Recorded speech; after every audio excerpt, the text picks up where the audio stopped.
प्यारे बच्चों, आज हम कक्षा 10वीं का एक बहुत ही महत्वपूर्ण पाठ लेकर आपके सामने प्रस्तुत हैं। नेताजी का चश्मा, जिनके लेखक हैं स्वयं प्रकाश। इनका जन्म, लेखक श्री स्वयं प्रकाश जी का जन्म सन 1947 ईस्वी में इंदौर में हुआ था, मध्य प्रदेश में। मैकेनिकल इंजीनियर होने के बावजूद इन्होंने साहित्य रचना में अपनी बड़ी भूमिका निभाई। 8वें दशक में हिंदी कहानी के एक महत्वपूर्ण हस्ताक्षर के रूप में इनकी पहचान साहित्य में बन चुकी है। इनके 13 कहानी संग्रह अब तक प्रकाशित हो चुके हैं। इनकी रचनाएं मूल रूप से मध्यम वर्गीय जीवन की परिस्थितियों को चित्रित करती हैं।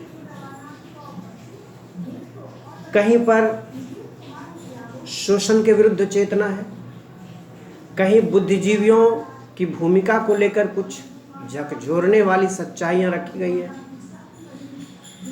और कुल मिलाकर के इनके अंदर देश और समाज में एक परिवर्तन की प्रेरणा, एक परिवर्तन की दिशा में कुछ करने का एक प्रयास दिखाई पड़ता है। बच्चों, एक बात और मैं स्पष्ट कर दूं कि यह जो पाठ है वह आपकी परीक्षा की दृष्टि से तो उपयोगी है ही, आपके जीवन के लिए, भारत के भविष्य के लिए, समाज की दशा और दिशा को तय करने में आपकी भूमिका के लिए बहुत महत्वपूर्ण है। अतः इसको बहुत मनोयोग से, ध्यानपूर्वक आप पढ़ेंगे।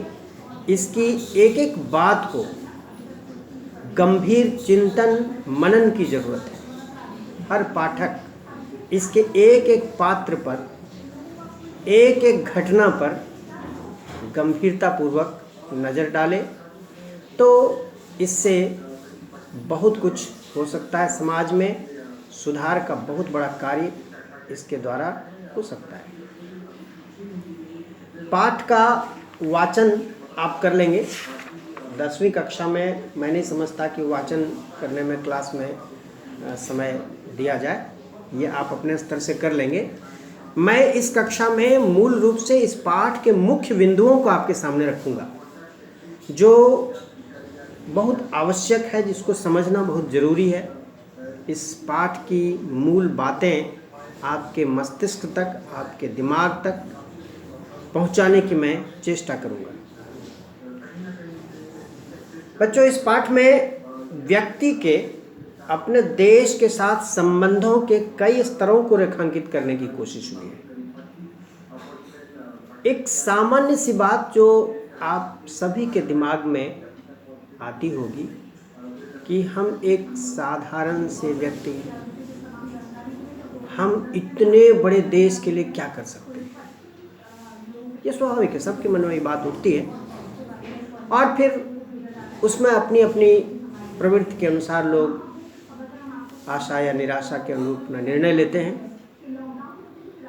यह पाठ इस बात को निश्चित करता है कि एक सामान्य से सामान्य आदमी भी अपने देश और समाज के लिए बहुत कुछ कर सकता है।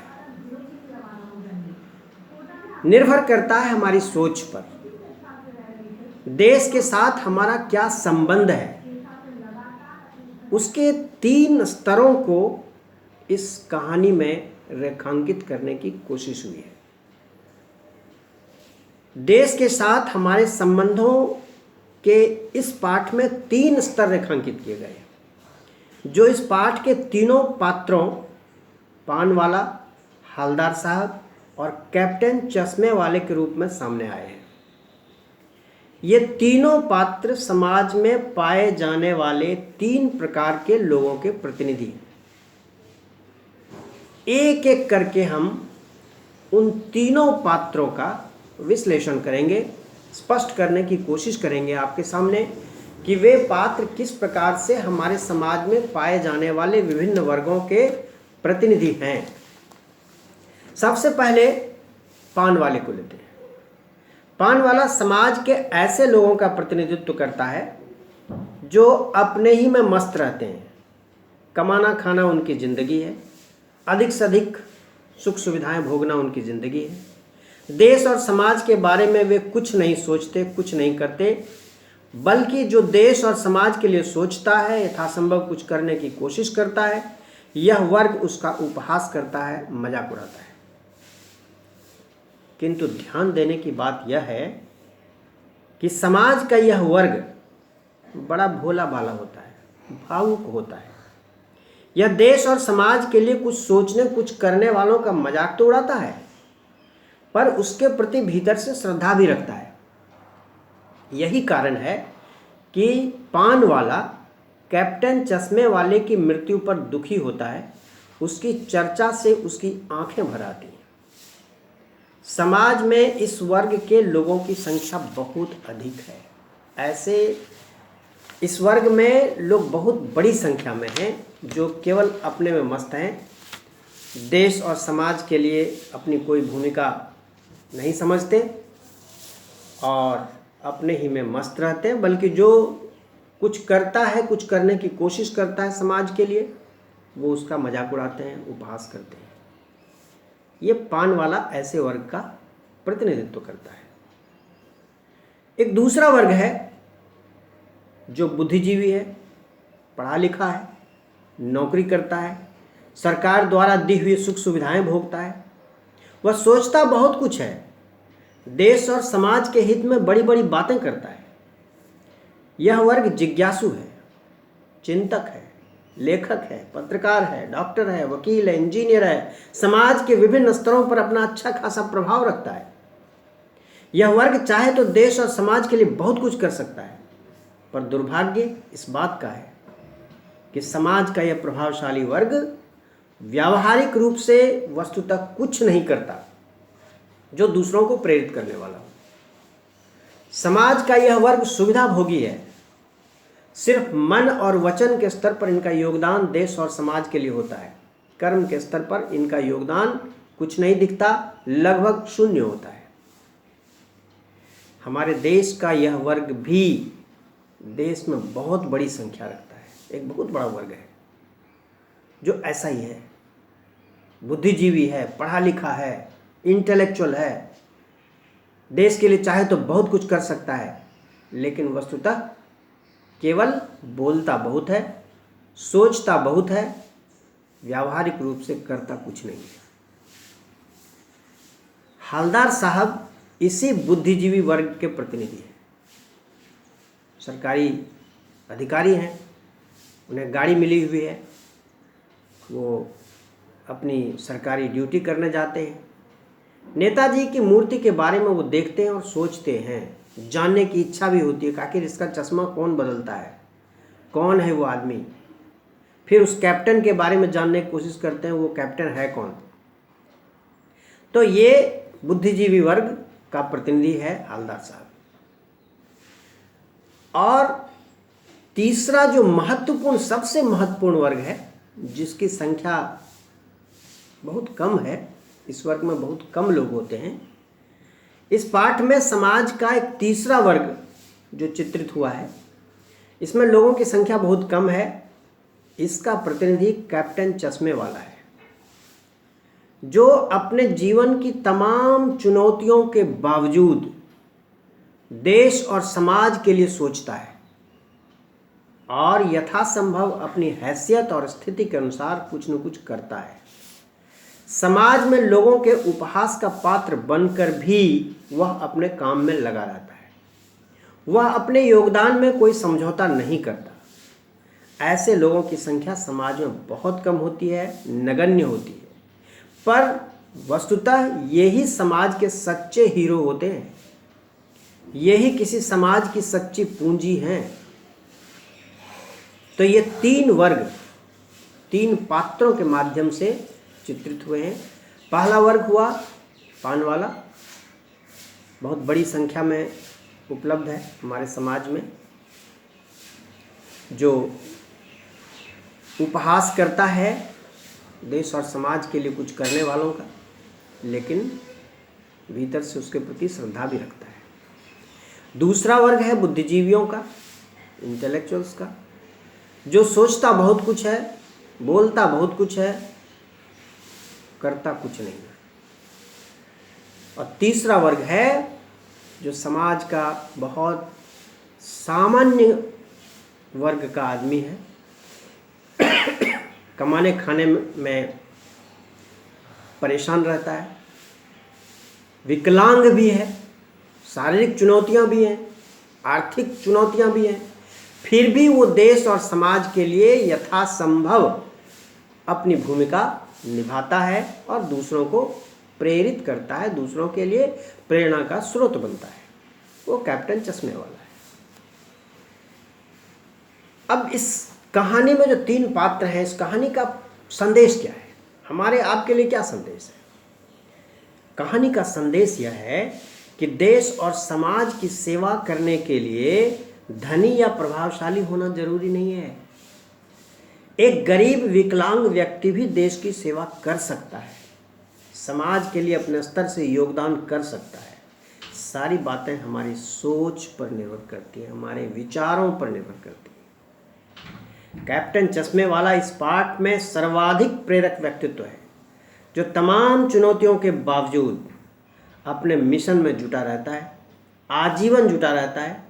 हमें ऐसे ही लोगों से प्रेरणा मिलती है। इस कहानी में एक प्रसंग और भी आया है जो लगता तो सामान्य है पर आंखें खोलने वाला है। यह भविष्य की आशा का संकेत है। इस बात का प्रतीक है कि देश में चुनौतियां हैं पर भविष्य की आशाएं भी कुछ कम नहीं है। कैप्टन चश्मे वाले जैसे लोग आने वाले दिनों में भी आते रहेंगे, चुपचाप अपना काम करते रहेंगे। बच्चों द्वारा खेल खेल में नेताजी की मूर्ति पर सरकंडे का चश्मा चढ़ा दिया जाना भविष्य की आशाओं का संकेत है, जिसने हालदार साहब जैसे बुद्धिजीवी वर्ग की आंखें खोल दी, उन्हें भी हिलाकर रख दिया। इस प्रकार यह महत्वपूर्ण पाठ भारतीय समाज की व्यावहारिक सच्चाइयों को स्पर्श करता हुआ चिंतन मनन करने की प्रेरणा देता है। भारत के भावी नागरिकों को अपने अंदर टटोल कर अपने देश और समाज के लिए अपनी भूमिका सुनिश्चित करने की प्रेरणा देता है। नेताजी का चश्मा, यह पाठ नेताजी के व्यक्तित्व के अनुरूप ही प्रेरणा का एक अक्षय स्रोत है। अब आइए इस पाठ में कुछ पंक्तियां हैं जो बहुत महत्वपूर्ण हैं व्याख्या की दृष्टि से, उस पर विचार करें। पृष्ठ संख्या 63 का अंतिम अनुच्छेद देखेंगे। वो पंक्ति है, मैं पहले उसको पढ़ता हूँ, फिर उस पर विचार करेंगे, उसका अर्थ स्पष्ट करने की कोशिश करेंगे। बार बार सोचते, बुद्धिजीवी वर्गों का प्रतीक जो हवलदार साहब है, कैप्टन चश्मे वाले की मृत्यु के बाद वो सोचने लगे कि अब चश्मा कौन बदलेगा नेताजी का। वो बार बार सोचते क्या होगा उस कौम का जो अपने देश की खातिर घर गृहस्थी जवानी जिंदगी सब कुछ होम कर देने वालों पर भी हंसती है और अपने लिए बिकने के मौके ढूंढती है। आज हमारे देश की, हमारे समाज की जो समकालीन परिस्थितियां हैं, उसमें एक बहुत बड़ी संख्या ऐसे लोगों की है जो पान वाले की कैटेगरी में है। भले ही वह ज़्यादा पैसा कमाता है, बड़े बड़े पदों पर आसीन है, किंतु मानसिकता उसकी पान वाले की तरह ही है। ऐसे लोगों की ओर संकेत करता है लेखक। एक बहुत बड़ा प्रश्न चिन्ह वो छोड़ता है हमारे ऊपर कि आखिर इस देश का भविष्य ऐसे लोगों के हाथों में क्या होगा, जहां एक बहुत बड़ी संख्या ऐसे लोगों की हो जो नेताजी सुभाष चंद्र बोस जैसे व्यक्तित्व और वर्तमान में कैप्टन चश्मे वाला जैसा व्यक्तित्व, जिनके लिए मजाक का पात्र बनता है और अपने लिए वो हर संभव मौके तलाशता है कि हम कैसे अपने आप को बेच दें। अपने आप को बेचने से क्या तात्पर्य, इसको समझने की कोशिश करेंगे।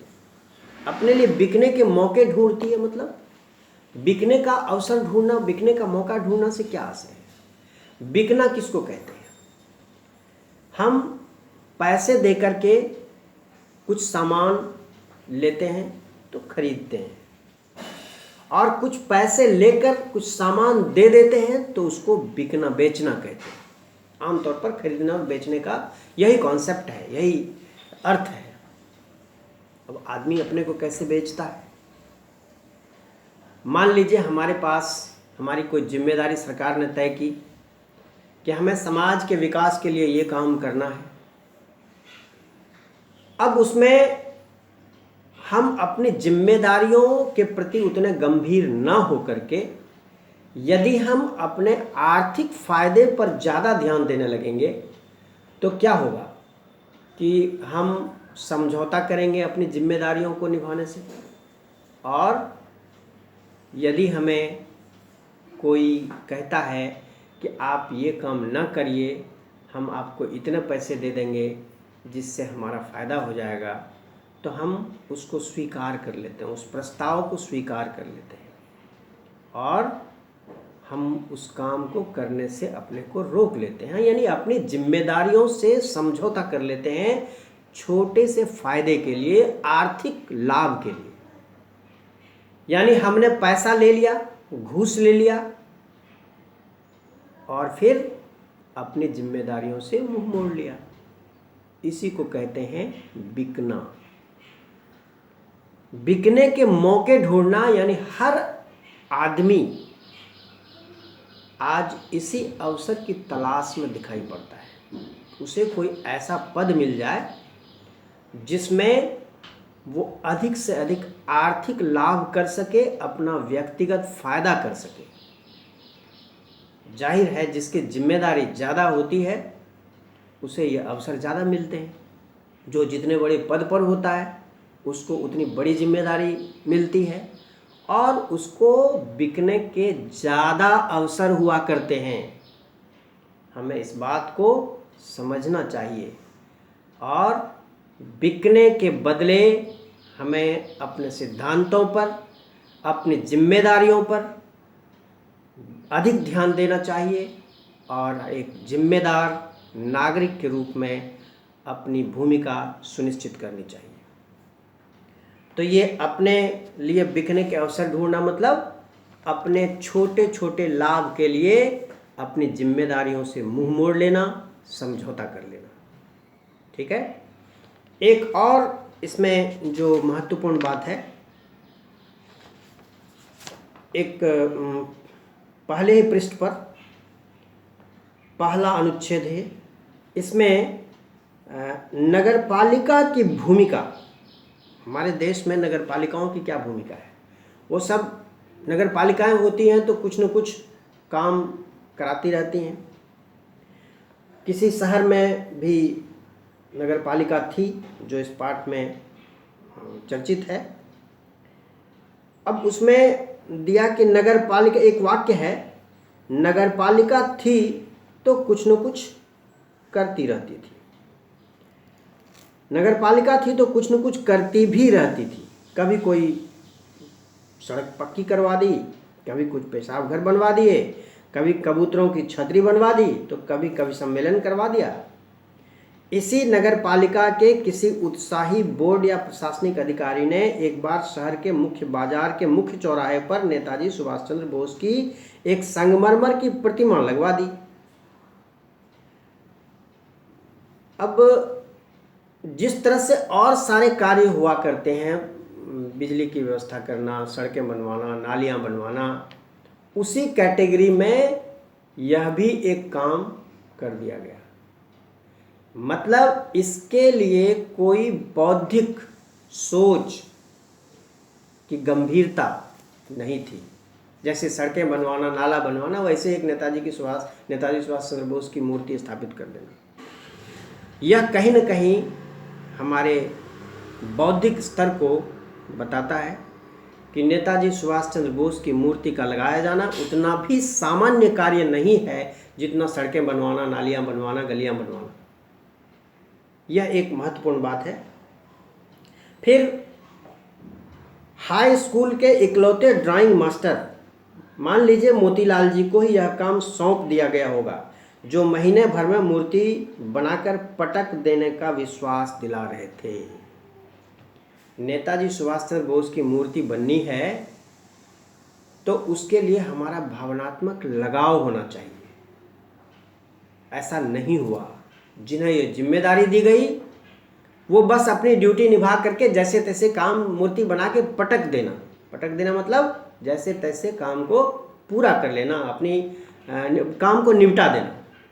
तो मूर्ति बनाने वाले का भाव भी बहुत अच्छा नहीं है, वो बस ड्यूटी समझ करके कर रहे थे। प्यारे बच्चों, एक बात और मैं बताऊं आपको, ड्यूटी और रिस्पॉन्सिबिलिटी दोनों में बहुत फर्क है। ड्यूटी नौकर करते हैं, रिस्पॉन्सिबिलिटी मालिक लेता है।